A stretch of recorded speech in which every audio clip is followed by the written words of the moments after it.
Étudiantes, étudiants, parents d'élèves, nouveaux bacheliers, vous recherchez une école adéquate de formation professionnelle et pratique pour vos études supérieures? Une seule référence, ESAE. ESAE vous offre des demi-bourses et réductions dans toutes ces filières. Waouh!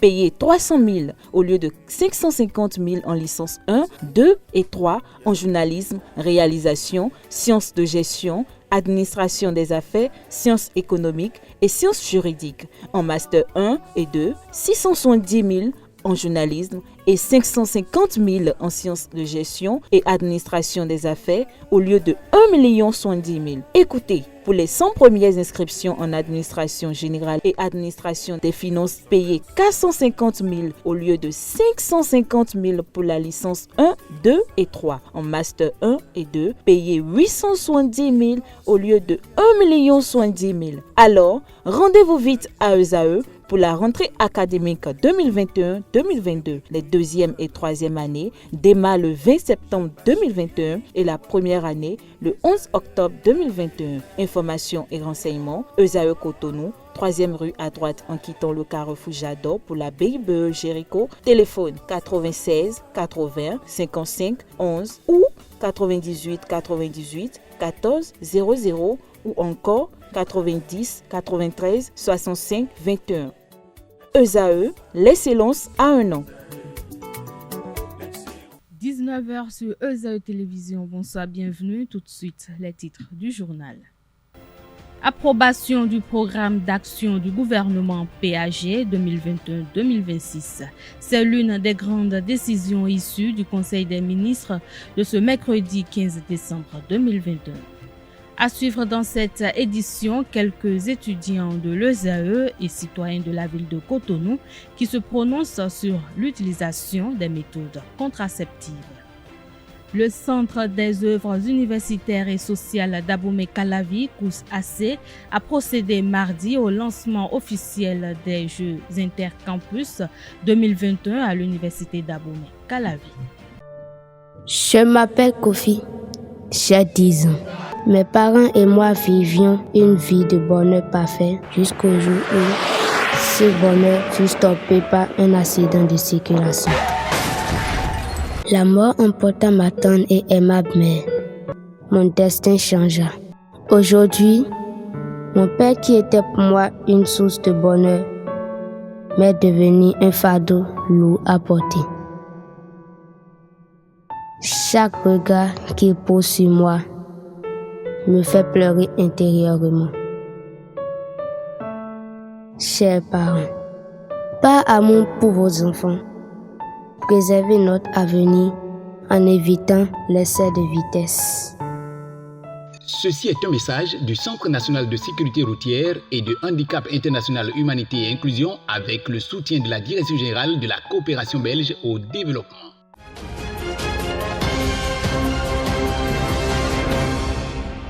À nouveau, bonsoir. Le Conseil des ministres s'est réuni ce mercredi 15 décembre 2021 sous la présidence de M. Patrice Talon, président de la République, chef de l'État, chef du gouvernement.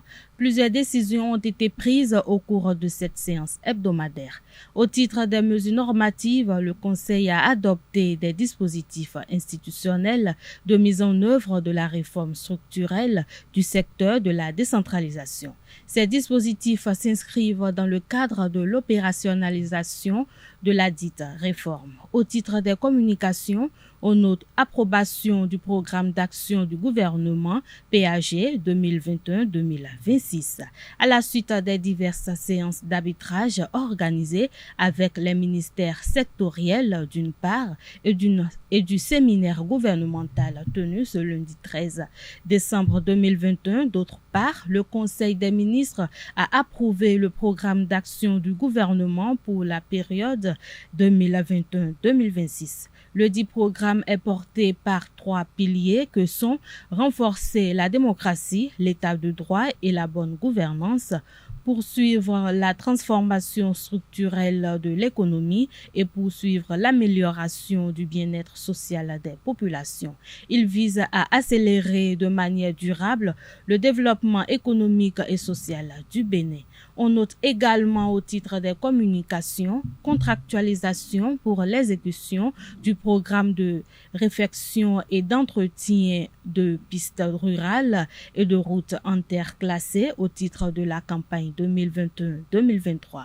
Mise en place d'une subvention de l'État au profit de la Société des aéroports du Bénin pour le financement partiel du programme de rénovation et de modernisation de l'aéroport international de Cotonou.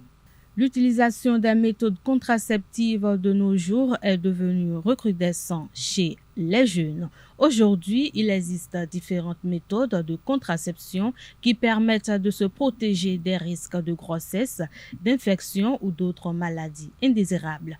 Préservatifs, pilules anneaux-contraceptifs, implants, patchs, autant de choix en matière de contraception que les femmes et les jeunes ont donc aujourd'hui. En cas d'oubli, certaines ont recours aux pilules du lendemain qui permet d'éviter la survenue d'une grossesse non désirée. À cet effet, quelques étudiants de l'ESAE et citoyens de la ville de Cotonou se prononcent sur l'utilisation des méthodes contraceptives. Suivons-les au micro de Nassirine Fatoumbi, Atifa Olafa et de Chefté Mungé. Parlant de ces méthodes contraceptives, moi je dirais que c'est une bonne méthode parce que de nos jours, on remarque que des étudiants tombent grosses toujours en étant en train de suivre les cours et cela agit en grande partie sur leur avenir. Donc faire recours à ces méthodes, moi je dirais que c'est un bon moyen afin de pouvoir suivre à la lettre le cursus scolaire, même s'il ne faut pas encourager le fait d'aller aux besoins plus vite. Je crois que les moyens de contraception, à première vue, ne sont pas de mauvaises choses parce qu'ils sont faits pour être utilisés. Mais le vrai problème, c'est que c'est l'abus, en fait. C'est l'abus qui, selon moi, devient très dangereux pour la santé sexuelle de la femme. Moi, je pense que les moyens de contraception sont de très bonnes méthodes. Ça permet à la femme, à la jeune femme, d'éviter les maladies sexuellement transmissibles, les grossesses et autres. Les moyens de contraception sont des méthodes qui permettent aux jeunes filles aujourd'hui de ne pas tomber enceinte à bas âge, de ne pas contracter une grossesse et tout en étant mineure. Concernant les méthodes de contraception, je pense que c'est une bonne précaution. En tout cas, c'est une bonne chose. Je conseille même à d'autres d'opter pour ça parce que ça évite les maladies, les grossesses précoces. Selon moi, les deux meilleures choses à faire, c'est quoi? Peut-être si on doit appliquer des moyens de contraception, moi je pense que les implantations sont mieux. Outre ça, je pense que toutes les jeunes filles d'aujourd'hui doivent connaître leur cycle, histoire d'éviter tous les problèmes de grossesse. Pour nous les jeunes qui ne sont pas encore prêts à garder des enfants et tout, ils peuvent se protéger en mettant des préservatifs, histoire de ne pas tomber enceinte au cours de l'année scolaire. D'une part, c'est une bonne chose, mais d'autre part, ça a aussi ses conséquences, puisque les méthodes contraceptives, ça empêche les grossesses en milieu scolaire, quoi. Et puis, ça empêche les grossesses non désirées et tout. Je pense qu'adopter une méthode contraceptive est une bonne chose.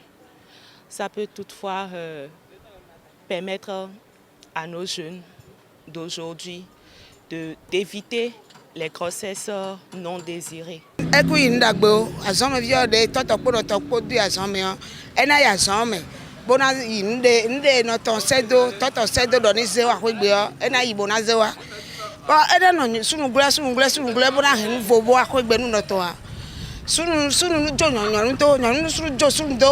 Ce n'est pas un truc qui est bon quand même.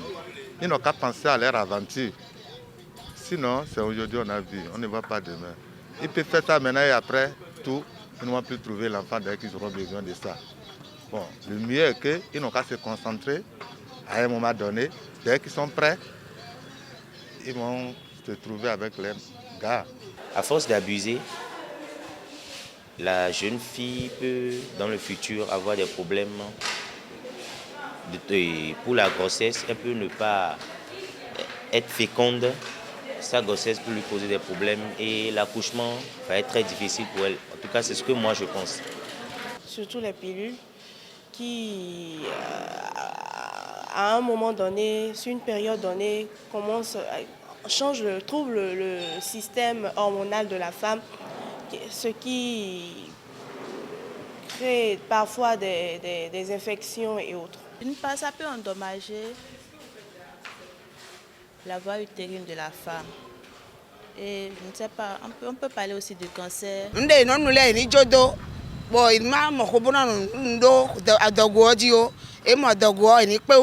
La contraception ne prévient pas seulement contre les infections sexuellement transmissibles. Je pense que les pilules ne sont pas des moyens très adaptés pour les jeunes filles parce que à la longue, ça peut entraîner la stérilité, ça peut causer des maladies au niveau des appareils génitaux. Donc selon moi, je pense que les moyens naturels comme les tisanes que nos mamans vendent au marché et tout, peut aller comme des moyens de coup. Une semaine déjà que le candidat recalé du Front pour la restauration de la démocratie, Joël Aïvo, est condamné à 10 ans de réclusion criminelle dans un dossier de blanchiment de capitaux. Depuis ce jugement, ses proches et sympathisants se demandent si l'agrégé de droit ferait appel du jugement. La réponse à cette préoccupation est désormais connue. Il n'y aura pas appel du jugement.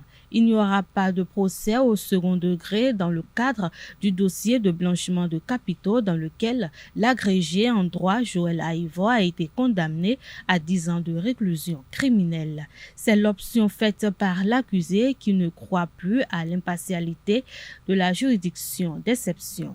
C'est du moins ce qui ressort de l'entretien accordé par Maître Robert Dossou à la radio nationale. Selon le doyen du collège d'avocats qui a défendu la cause du constitutionnaliste, Aïvo n'entend pas faire un procès.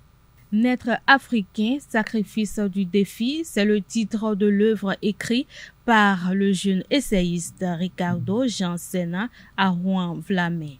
Prévu pour être lancé le vendredi 17 décembre prochain, cet essai a pour objectif de faire comprendre que naître africain n'est pas une fatalité. Écoutons l'auteur qui nous parle de l'œuvre au micro de Anaël Dou. Naître africain, sacrifice ou défi. À quelqu'un qui est totalement novice, je lui demanderais de se demander, par exemple, avant sa naissance, on lui demandait de choisir entre naître africain et puis naître américain, européen, ainsi de suite. Possiblement, la personne pourrait vouloir naître européen peut-être. Parce qu'en vrai, il y a beaucoup de problèmes, beaucoup de situations qui gangrènent le quotidien de l'Africain et qui handicapent souvent beaucoup de processus. Et puis, donc, tous ces problèmes peuvent vous faire penser que c'est un sacrifice. Mais dans ce livre, j'ai beaucoup plus montré ce en quoi c'est beaucoup plus un défi à relever et une responsabilité pour tout un chacun de nous. Ce livre, je l'ai rédigé comme on écrit tout texte, je l'ai écrit comme un essai dans un raisonnement beaucoup plus philosophique et scientifique. Pour le rappeler, je l'ai écrit en une semaine, même s'il m'a fallu 1 an pour le sortir. Ça fait au total 206 pages. Et puis pour commencer la rédaction, j'ai d'abord élaboré des questions auxquelles il fallait répondre. Déjà, il faut dire que j'avais l'idée depuis 2017, puis j'avais déjà une grille de questions auxquelles j'essayais de répondre, des hypothèses qu'il me fallait étayer avec le temps. Et puis, lorsque j'avais décidé de m'enfermer pour rédiger ce texte, j'avais déjà ces questions à ma disposition. Donc, tout ce que j'avais à faire, c'est de répondre à ces questions, aller rechercher dans les documents, sur Internet, un peu partout, avec des personnes ressources, les informations dont j'avais besoin pour étayer mes arguments, pour mieux justifier mes hypothèses. L'objectif, en écrivant ce livre, c'est beaucoup plus ramener chacun à reprendre en main son destin, ramener chacun à comprendre au fait que le fait de naître africain n'est pas forcément une fatalité, encore moins un défi, encore moins un sacrifice, mais beaucoup plus un défi à relever. Donc le livre, en quelque sorte, c'est une réponse à une question. C'est la réponse à la question que je me suis posée, naître africain, est-ce que c'est un sacrifice ou un défi? Il faut que je rappelle que l'inspiration du livre m'est venue de divers faits personnels que j'ai eu à vivre par le passé et tout, et je me demandais à chaque fois, mais est-ce que le fait de naître africain, est-ce que c'était un sacrifice? Est-ce que c'était un problème?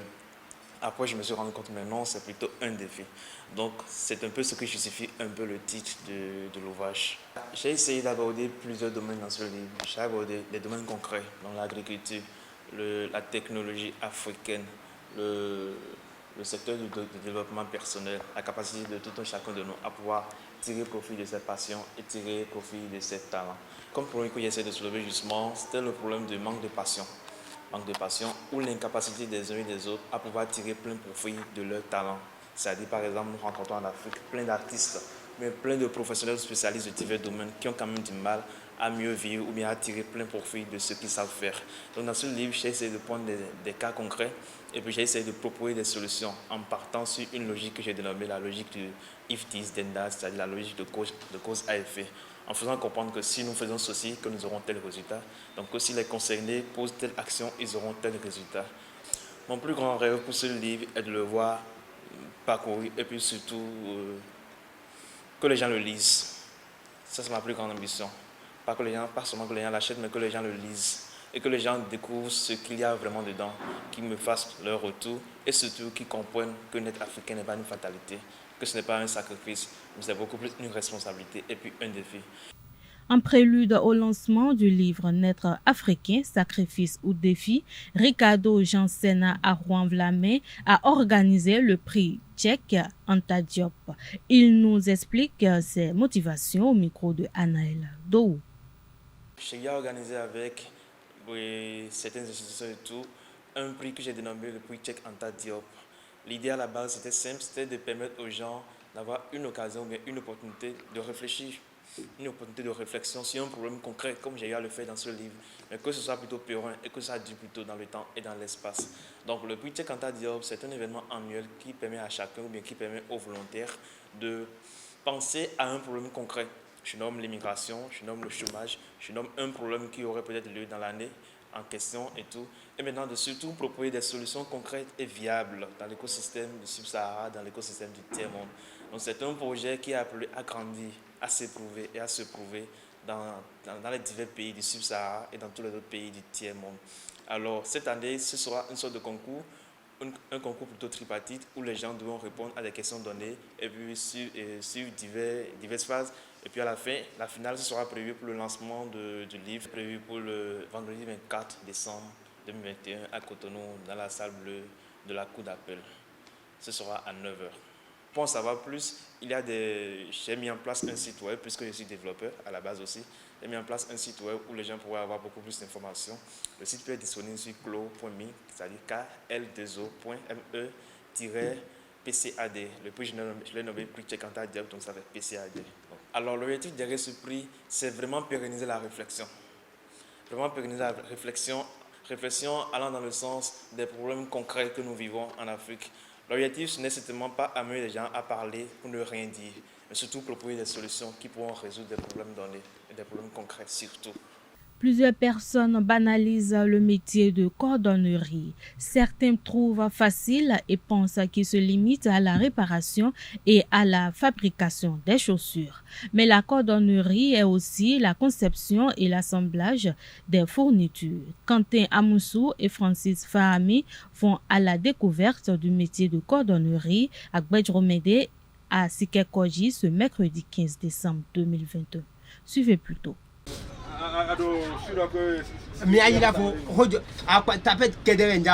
Julien, cordonnier depuis près de 10 ans, est installé à Gbedjromede, Cotonou, depuis environ 5 ans.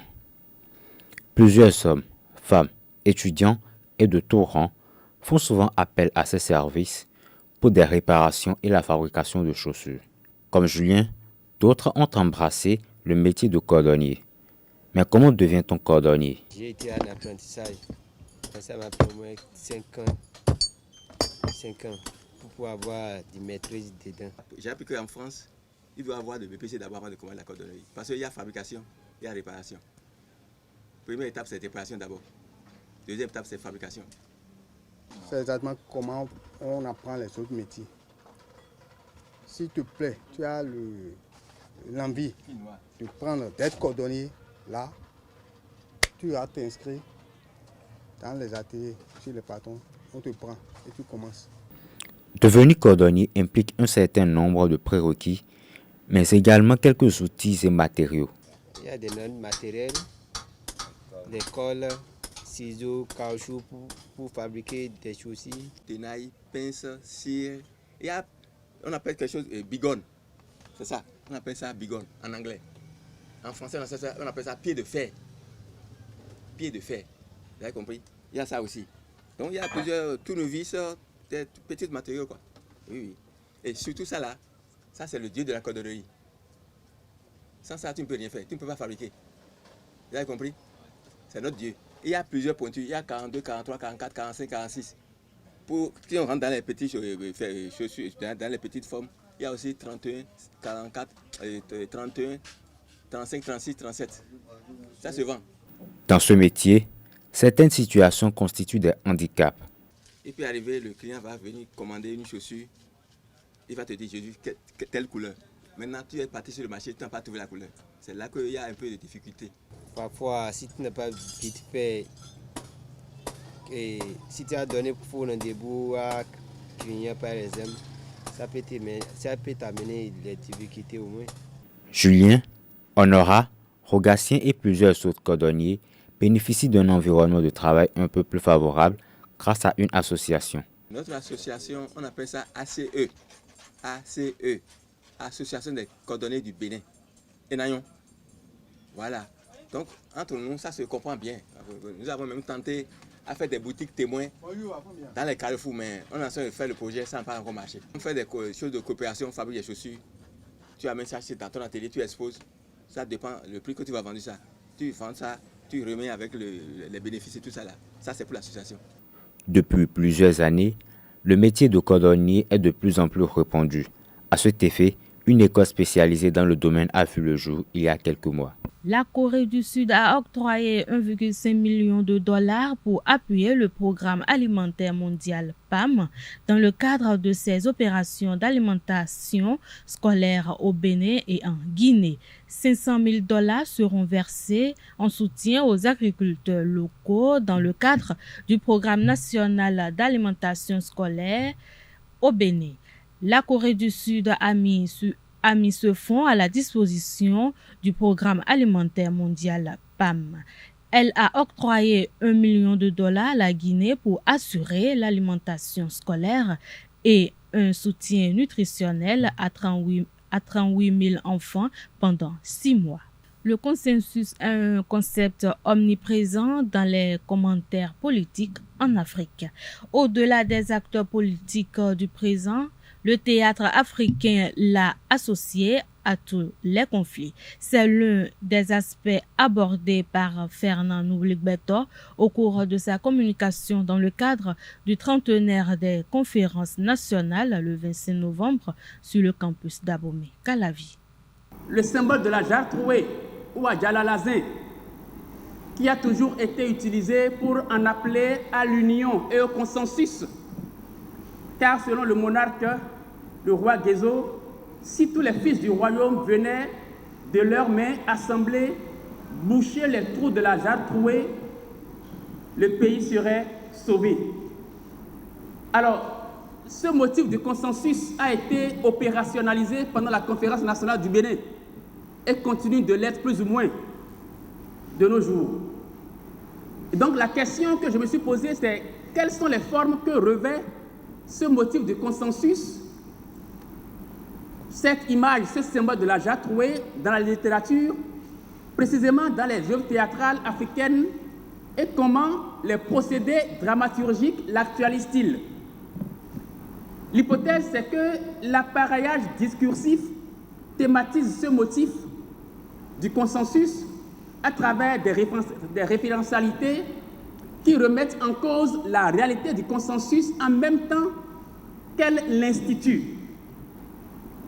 Nous nous sommes appuyés sur les béquilles théoriques de l'analyse de discours, notamment de la typologie de Charodot en ce qui concerne les stratégies discursives. Le corpus est constitué de 2 œuvres, Instinct primaire, combat secondaire de Florent Pogiotti et La malice des hommes de Jean-Pierre Guingané. Alors, je passe rapidement en revue, ou du moins je laisse de côté, ce que j'ai appelé le défrichage conceptuel. Donc, appelle-t-on déjà trouvé la notion de consensus? On pourrait revenir sur ça dans les débats, puisque le temps presse. Et la question des référentialités, quand je parle de référentialité, vous savez que ce terme-là nous rappelle deux autres concepts, ceux de référence et ceux de référent. Donc quand je parle de référentialité, je l'utilise dans le sens des diverses modalités d'actualisation d'un référent dans le texte théâtral. Les modalités aussi, je passe rapidement sur ça, parce que le temps ne le permet pas. Alors, qu'appelle-t-on stratégie discursive? Les définitions varient selon les auteurs, même s'il y a quand même un point commun entre eux. Selon qu'on cite Bange, selon qu'on cite Oswald Ducrot, ou Anscombre, ou Jean-Michel Adam. Des propos recueillis par Carles Kitome. Le docteur Nouligbeto, à la lumière des deux ouvrages théâtraux, souligne l'insuffisance du seul consensus pour réconcilier les peuples. Instinct primaire, combat secondaire est une pièce de Florent Poisotti qui fait la satire sociale de la xénophobie et de l'intolérance qui déchire un camp de réfugiés. Dans cette masse de personnes victimes de guerre ou de conflits meurtriers, affamées et miséreuses, l'esprit de haine règne et oppose les Efourous aux Ebolos. Donc, lorsque, à la fin d'une distribution de vivres, on apprend la mort de Gérald Akobi, un ressortissant des Efourous, les regards se portent aussitôt vers sa femme, Éléonore, une Ebolo, qu'on a accusée d'infidélité conjugale et de meurtre. Mais au fil des accusations et des contre-accusations, au fil des déballages, on a fini par comprendre que Éléonore n'est pas la meurtrière et que Gérald Akobi est mort à la suite d'une série de mouvements violents de foule provoqués par une distribution de vivres mal organisée. Lorsque je prends la seconde pièce, La malice des hommes de Jean-Pierre Guingané, alors dans cette pièce-là, on nous parle de quoi? C'est une satire politique qui nous parle d'un chef d'État africain, son Excellence, qui a été sommé par les puissances occidentales d'instaurer la démocratie, d'accepter le multipartisme et des élections libres et transparentes.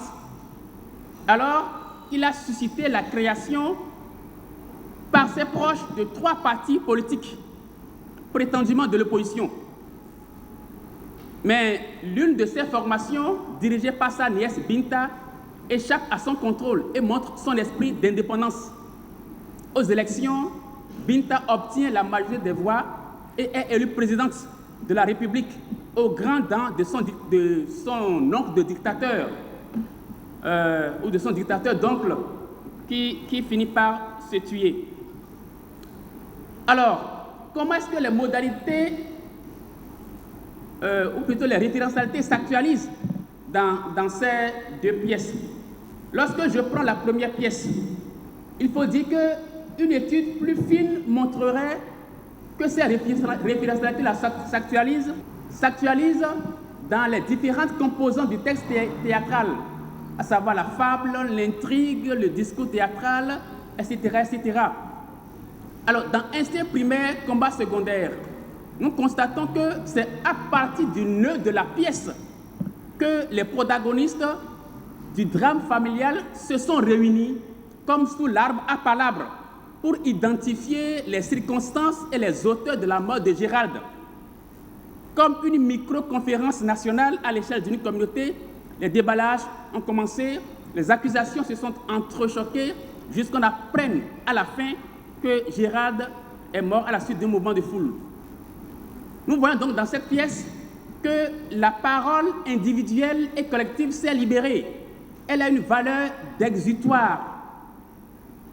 Mais même si on a fini par apprendre comment Gérald est décédé, les masques, les rancœurs sont demeurés au fond des cœurs.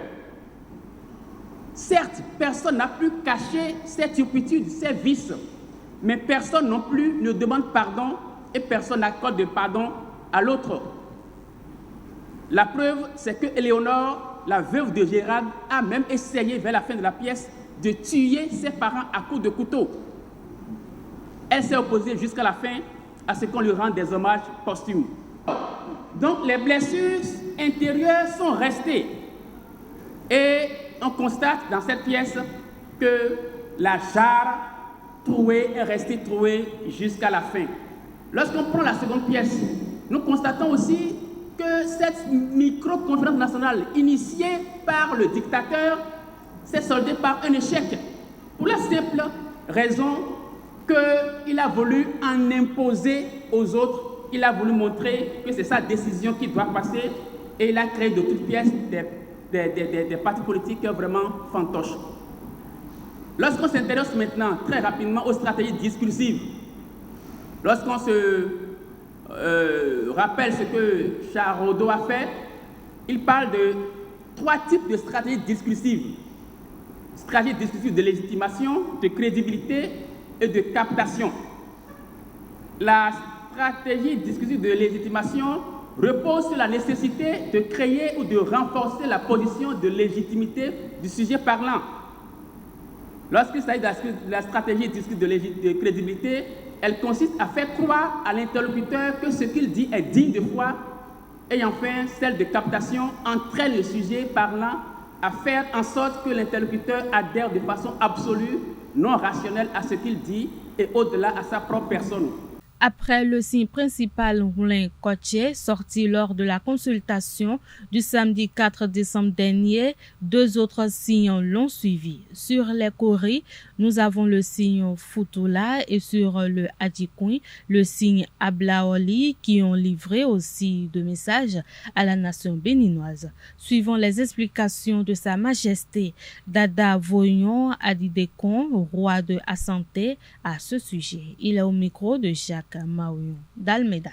Futula dio, futula edo owutu tudi wa dagbi ni agama. Ba gama pe pokale wa gbele do owutu tu edo ache bono ruza vo. Ba gama ka hwewe onu wa gbe bonde kenken owe boye no ruza vo na neimi. Ba owutu sobo ojo na gama ije ton da vo ruzu etemeteme wa sobo ojo ni owutu a. Owutu ka mi mo lo fideo e mina hwe kaka bona no ru e wezo bo khero owutu ma gama lo fideo e no do ya nane. Tutu mazelisa se mazewe kada tutu mazelisa ne no pen kada kun faro no weneme akwaya neme anle anu da ko meton so se do fide bodo mi fa wona ba be anemi e na yi lo kana so a ko me na so nu yen ton zinzin ni me ro ko me na bi okun eni tun nu yen ne ku soja kole wa mi gbogbo bo fa karo zovi bo le do to ovi to na di wona fli gbeto zo na wa be moto na nya gbobo gbeto kege na ikude mewe ya e o kwe na uli zo bo gbeto kege na ikude me ya fon re no vonu me na sa do zo ovi okuna je o to ovi lo tu kana je o me kana da vion itogudo me kenklen bo gba lo ni me na ya usa fun mo fada tan gbo me do to me liji e na ro kitere le ko to me batan le igbo yi me kana le uli bo na le wa to mi to me le bo na sun do faro chono de le di bo na be mi chon le to kan chono dagbe ya chono e na le ren alianu bona kan wa na wa ton mi le de ele wuli boni a report ya o po mi ya fi ali dali de gbon bi o dan ko meyan ali choto le o ele wuli bona le boni chono bada de ma gbon blagode bo le atan wa mi yo bo poli futula me bo ka de ni ken ko vodero somele yo o dan ro somewe ya ton we ya vodo kwa de mele yo ele wuli bona me do jikuji me ba ma o mojile yo e rin na le mo bonaji ro poli futulaji o no kon ko ezowe mi wa yi ajikon bo mo abaladu olio me de tin no ton pe ko ni se to no ton ri do yon de we de boji fa fo ton pinu po boro de yo emi ro ku gba ira no ku be apo fi ro po bo fi o ka yo no ton ko atoye ma da iton ya ko ni kan kun fa do nu ebe ni pezan choku so nsutien o we mi ma di na le we aje mi o le gagbe e ma ro cha kedo e na kola lo e na so nda won tinu mi kado na renu dodo le bona ya zon o khomezon nous avons d'accord nous avons des roues et les dons deux ouvriers godo à blackman ou liquement qui ont sonné le calme mais vous voyez mais quand ça font FIFA natin ku van di mais quand on a et ça ku van on a l'école au maison on a l'école ça pata. Restons toujours avec Dada Voyon Adidekon pour savoir les différentes divinités auxquelles il faut s'adresser. Il faut adresser des offrandes, toujours au micro de Jacques Marion d'Almeida.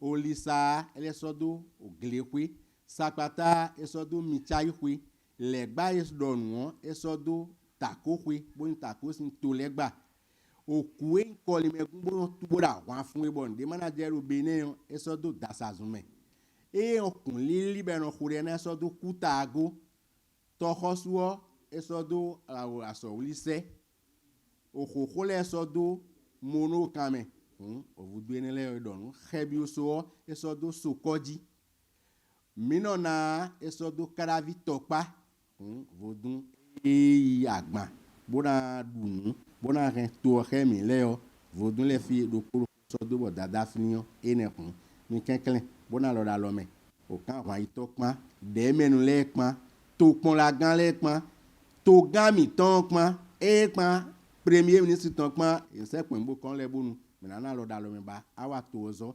bene sin to faro poje no kan e jeremi o kan wa isibi gbene de o mi na gbe dan ko me ko su ren so ku kan fado apo meji voyon e dada dide kon ni mari khosu dion nren na le kan so kan meton do 8 janvier o na kan lo bante agon ni khosu le ren na kan ta khosu le ren na kan ele bi cc o to pon la iton le di sin fane bene sin to fa général 2022 yo mais au quand le 4 décembre bona na lo da lo na sa fon to le 26 décembre et so po Benin sin to fa de bo me ja kan gbe ya o kweto rin na kan fa do kweto gbe o do khenu ga rin na kan fa do khenu ton ji kho do pono rin na kan fa do kho ton saja mo Benin sin to fa e o kan bo ko fo epo re na kan fa gbon gbe biji ona su pono gbe nsunu a mi gwa lo na e na indagbe ni to vi to sile nu e do aline ojio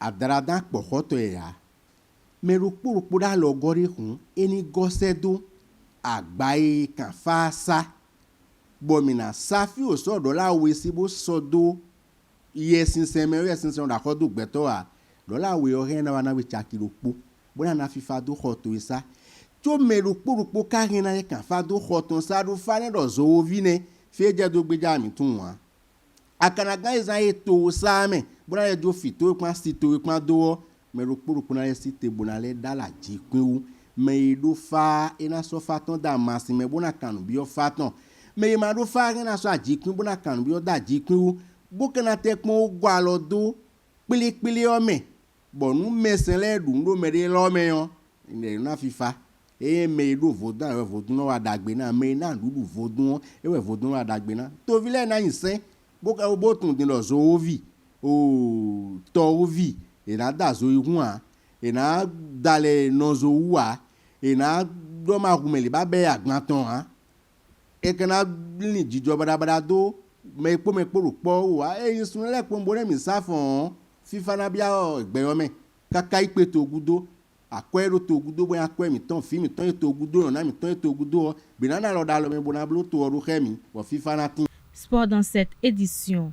Le Centre des œuvres universitaires et sociales d'Abomey-Calavi, COUS-AC, a procédé mardi au lancement officiel des Jeux Intercampus 2021 à l'Université d'Abomey-Calavi.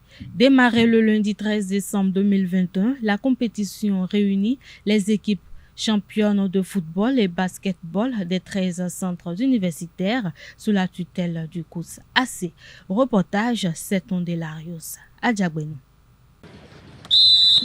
Top, c'est parti pour la 5e édition des Jeux Intercampus. La directrice du Centre des œuvres universitaires et sociales d'Abomey-Calavi COUS-AC, entourée des représentants du rectorat de l'UAC et des organisations estudiantines, lance officiellement la compétition. 500 athlètes sont venus des centres universitaires de Cotonou, de l'INGEPS, de l'École normale supérieure de Porto Novo, de Dangbo, d'Adjara, de Dodji, d'Adjoun, de Sakete, de Ketu, de Dassa, d'Abomey et de Lokossa.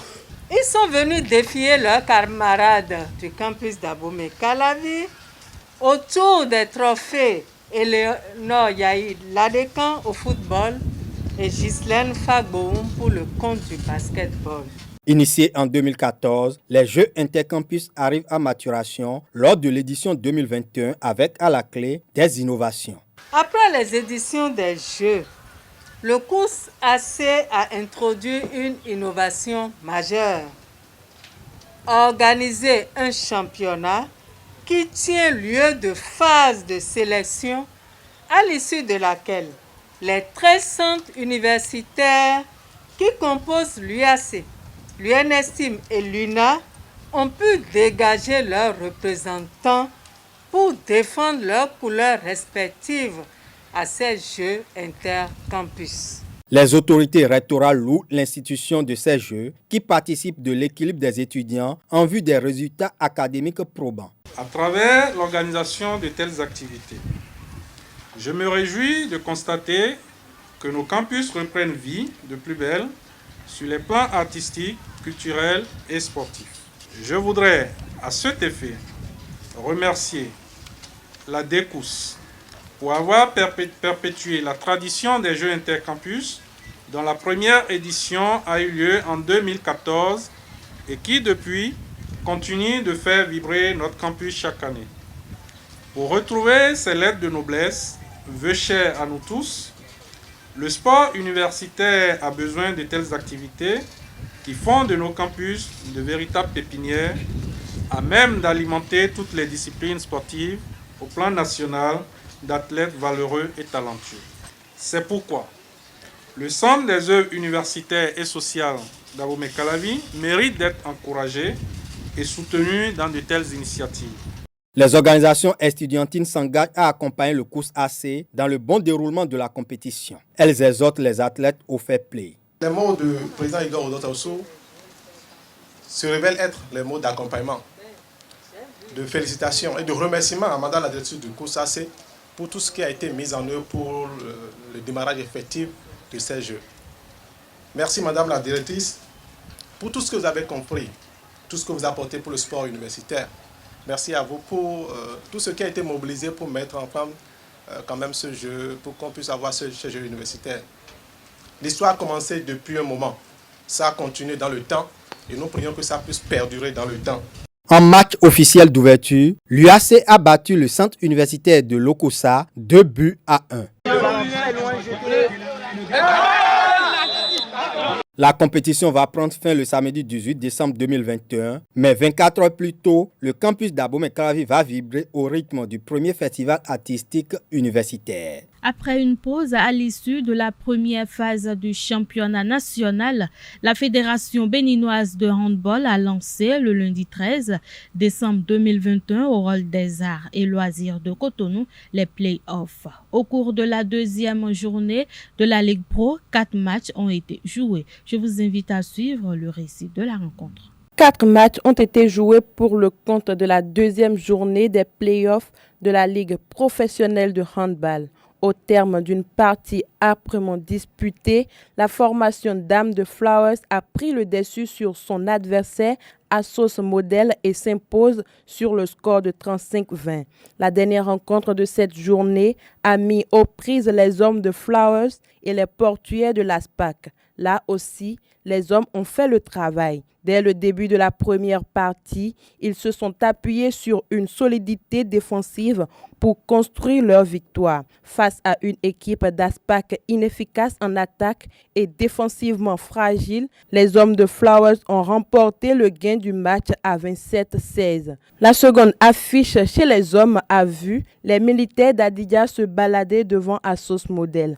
Après avoir maîtrisé la rencontre de bout en bout, l'équipe l'équipe homme d'Adidja gagne avec 4 buts d'écart. Les dames d'Adidja n'ont pas eu autant de réussite. Elles ont été renversées par les Portugais dames dans un match très serré. Les deux formations se sont séparées à la pause sur un score nul. La deuxième partie a permis à l'ASPAC de revenir au score puis de l'emporter à 30-25. La deuxième journée de la Ligue nationale professionnelle de handball a été positive pour les joueurs de la formation de la CNSS Flower. Ils ont battu les Portugais ASPAC 27 buts à 16. Suivez les impressions d'après-match des entraîneurs des deux clubs rivaux. Aujourd'hui, mes joueurs ont eu la main. Demain, ils peuvent ne pas avoir la main. On ne souhaite pas ça. C'est l'efficacité face au but qui a payé aujourd'hui. Et j'avoue que mes gardiens de but aussi étaient dans leur beau jour aujourd'hui. D'une manière ou d'une autre, toute l'équipe a travaillé. Je crois qu'à la fin de ce match, chacun connaît sa place maintenant. D'accord? Ce n'est pas 2 km, ce n'est pas 3 km, ce n'est pas 4 km. Je ne vais pas dire plus que ça. La route est longue. Au soir du vendredi, comme je vous ai dit, au soir du vendredi, nous allons faire le point. Un match de handball ne se gagne jamais en attaque. Un match de handball se gagne en défense. Okay? Et pour être bien en défense, il faut être physiquement au point. Si ton équipe n'est pas physiquement au point, ça ne peut pas marcher. Vous aurez dû constater qu'en deuxième mi-temps, on a marqué encore beaucoup plus qu'en première mi-temps. Vous avez vu, c'est la preuve que nous travaillons. Les années antérieures, on n'a pas de sponsor, mais on travaillait. Aujourd'hui, on a la CNSS avec nous. On a la motivation. Et par rapport à cette motivation, on a obligation de résultat. Nous allons prendre match par match. Ce match d'aujourd'hui a montré que nous sommes déjà premiers de poule. Nous attendons notre match de demi-finale. Okay? On ne sait pas contre qui on va jouer notre demi-finale, mais nous attendons notre demi-finale. Okay? Après le match de demain, Buff contre Modèle, on saura contre qui on va jouer notre demi-finale. On va prendre match par match. On peut peut-être encore rencontrer ASPAC en finale. D'accord? On verra bien comment ça va se passer. C'est un championnat et nous venons de commencer. C'est le premier match d'ailleurs de notre poule. Et dès l'entame du jeu, nous avions pris la mesure des choses et nous nous sommes dit qu'il était inutile de faire une débauche d'énergie. L'essentiel est de gérer. Il est question de se rattraper avec d'autres matchs et de se retrouver pour pouvoir produire du bon jeu. C'était toute la stratégie. Ce soir, ça a été délibérément fait. Dès que nous avions commencé, nous nous sommes dit que continuer sur cette lancée amènerait les joueurs sans doute à laisser des plumes. Alors que ce sont les deux équipes supposées fortes parmi les hommes. Et nous avions préféré gérer ce match, question de se retrouver en finale pour produire du bon jeu. Cependant, perdre des matchs face à Flowers, je dirais il y a un problème de tactique, un problème de gabarit.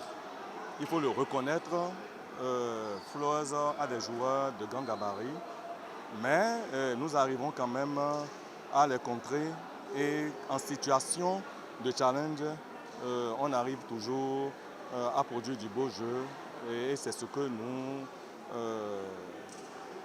vous demandons d'attendre par rapport à ce que nous voulons faire. Aucune équipe ne commence une compétition en s'avouant vaincue. Et donc, je dis simplement, quand, par la grâce de Dieu, Flowers ASPAC se retrouverait en finale, vous allez vous-même constater les faits. Les matchs du play-off de la Ligue Pro de handball ont connu leur épilogue ce mercredi 15 décembre 2021. Pour cette troisième sortie des dames, le leader Flowers a encore dicté sa loi face à son adversaire du jour, les militaires d'Adjara. Elles ont battu leurs homologues avec 6 buts d'écart, 25 contre 19. Le capitaine de l'équipe des militaires, Richidatu Karimou, et le coach adjoint de Flowers, Gildas Zounon, se sont exprimés à la fin de la rencontre. Propos recueillis par Colombe Rousseau. C'est une désolation, certes, mais bon, on n'y peut rien, puisque hier on a donné tout. On croyait avoir la victoire et la fatigue était installée. Bon, aujourd'hui on a fait de notre mieux, mais la finalité est ce que vous voyez. N'empêche, on rend grâce quand même. On fera tout notre possible demain, puisque aucun match n'est gagné d'avance. Donc, On mettra les bouchées doubles. On va voir ce qui n'a pas marché aujourd'hui et corriger. Les coachs sont là, ils verront quoi faire. Et on vous promet un bon match demain quand même. J'aurais dû tenter depuis très longtemps. Et les gars, regardez. Fais-moi dans la bouche ouverte. Eh, prends sa vidéo, Eh man, donc comme ça on doit la bouche ouverte. Je vais poster ça. Mais arrêtez les gars, vous êtes sérieux? Donne-moi le téléphone. Arrête.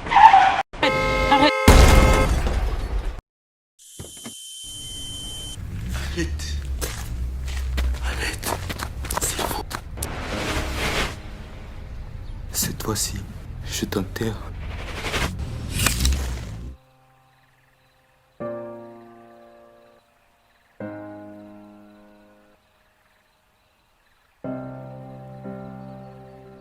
Ceci est un message du Centre national de sécurité routière et de handicap international humanité et inclusion avec le soutien de la Direction générale de la coopération belge au développement.